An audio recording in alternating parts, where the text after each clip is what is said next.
ನಮಸ್ಕಾರ ಪ್ರಯಾಣಿಕರೇ, ನಾನು ನಿಮ್ಮ ಟೂರ್ ಗೈಡ್. ಇಂದಿನ ನಮ್ಮ ಅನನ್ಯ ಪ್ರವಾಸ ತಾಣವಾಗಿರುವುದು ಬಿಳಿಗಿರಿ ರಂಗನ ಬೆಟ್ಟಗಳು ಅಥವಾ ಚಿಕ್ಕವಾಗಿ BR ಹಿಲ್ಸ್ ಎಂದೇ ಜನಪ್ರಿಯವಾಗಿರುವ ಈ ಸುಂದರ ಪರ್ವತ ಶ್ರೇಣಿ.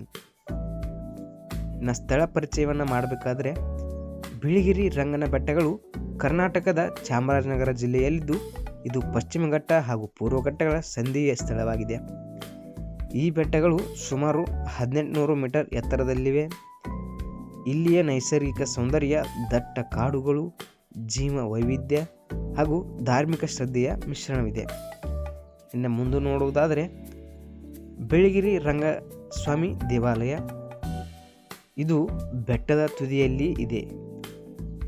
ಇಲ್ಲಿ ಶ್ರೀರಂಗನ ದೇವರ ಅಲೌಕಿಕ ಮೂರ್ತಿಯನ್ನು ನಾವು ನೋಡಬಹುದು. ಈ ದೇವಾಲಯವು ಸುಮಾರು 500 ವರ್ಷಗಳ ಇತಿಹಾಸ ಹೊಂದಿದ್ದು, ವೈಷ್ಣವ ಪರಂಪರೆಯ ಪ್ರಕಾರ ಪೂಜೆ ನಡೆಯುತ್ತದೆ. ಇಲ್ಲಿ ವರ್ಷಕ್ಕೆ 1 ಬಾರಿ ವಿಶೇಷ ಜಾತ್ರೆ ನಡೆಯುತ್ತದೆ. ಹಾಗೆ ಇನ್ನೂ ನೋಡುವುದಾದರೆ, BRT ಟೈಗರ್ ರಿಸರ್ವರ್ ಅರಣ್ಯ ಭದ್ರತಾ ಪ್ರದೇಶ. ಇದು ಹುಲಿಗಳು, ಆನೆಗಳು, ಚಿರತೆಗಳು, ಹಲವಾರು ಪಕ್ಷಿ ಮತ್ತು ಜೈವಿಕ ಪ್ರಾಣಿಗಳ ವಾಸಸ್ಥಳವಾಗಿದೆ. ನೀವು ಅರಣ್ಯ ಇಲಾಖೆಯವರ ಜೀಪ್ ಸಫಾರಿ ಮೂಲಕ ವನ್ಯಜೀವಿಗಳನ್ನು ನೇರವಾಗಿ ವೀಕ್ಷಿಸಬಹುದು. ಇನ್ನು 3ನೇ ಪಾಯಿಂಟ್ ನೋಡುವುದಾದರೆ, ಸೋಲಿಗ ಜನಾಂಗದ ಹಳ್ಳಿಗಳು. ಇಲ್ಲಿ ನೆಲೆಸಿರುವ ಸೋಲಿಗ ಜನರು ಮೂಲ ಆದಿವಾಸಿಗಳಾಗಿ ತಮ್ಮ ಪರಂಪರೆಗೂ ಕಾಡಿಗೂ ನಿಷ್ಠೆಯಿಂದ ಬದುಕುತ್ತಾರೆ. ಅವರ ಬದುಕು, ಜೀವನ ಶೈಲಿ, ಹಾಸು ಹೊರೆ ಇಲ್ಲದ ಪ್ರಕೃತಿ ಪ್ರೀತಿ ನೋಡಲು ಅಪೂರ್ವವಾದದ್ದು. ಹಾಗೆ ಸಾವಣದುರ್ಗ ಕಣಿವೆಯನ್ನು ನಾವು ಕಾಣಬಹುದು. ಇದು ಒಂದು ಉತ್ತಮ ನೋಟದ ತಾಣವಾಗಿದೆ. ಇಲ್ಲಿ ನಿಂತು ನೀವು ಹಳ್ಳಿಗಳ ನೋಟ, ಕಾಡುಗಳ ಪಡುವಣ ಬಣ್ಣ ಹಾಗೂ ಕಣಿವೆಗಳನ್ನು ನೋಡಬಹುದು.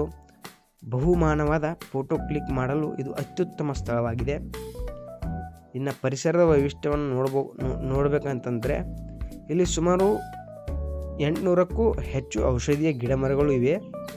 ಯುನೆಸ್ಕೋ ಬಯೋಸ್ಫಿಯರ್ ರಿಸರ್ವ್ ಪಟ್ಟಿಗೆ ಸೇರಿರುವ ಪ್ರದೇಶವಾಗಿದೆ. ಇದನ್ನು ಯುನೆಸ್ಕೋ ಪಟ್ಟಿಯಲ್ಲಿ ಸೇರಿಸಲಾಗಿದೆ. ಹಾಗೆ ಇಲ್ಲಿ ಹರಿತಕ್ಕಂಥ ನದಿಗಳು ಯಾವುದಪ್ಪ ಅಂತಂದರೆ, ಕಾವೇರಿ ಮತ್ತು ಕಪಿಲಾ ನದಿಗಳ ತೊರೆಗಳು ಇಲ್ಲಿ ಹರಿದು ಹೋಗುತ್ತವೆ. ಪ್ರಯಾಣದ ಸಲಹೆಯನ್ನು ಹೇಳಬೇಕಂತಂದರೆ, ನನ್ನ ವತಿಯಿಂದ ಬಣ್ಣ ಬಣ್ಣದ ಉಡುಪು ಧರಿಸಬೇಡಿ. ಜಂಗಲ್ ಸಫಾರಿಗೆ ಹೋಗುವವರು ಹಸಿರು ಅಥವಾ ಬೂದು ಬಣ್ಣದ ಉಡುಪು ಧರಿಸುವುದು ಉತ್ತಮ.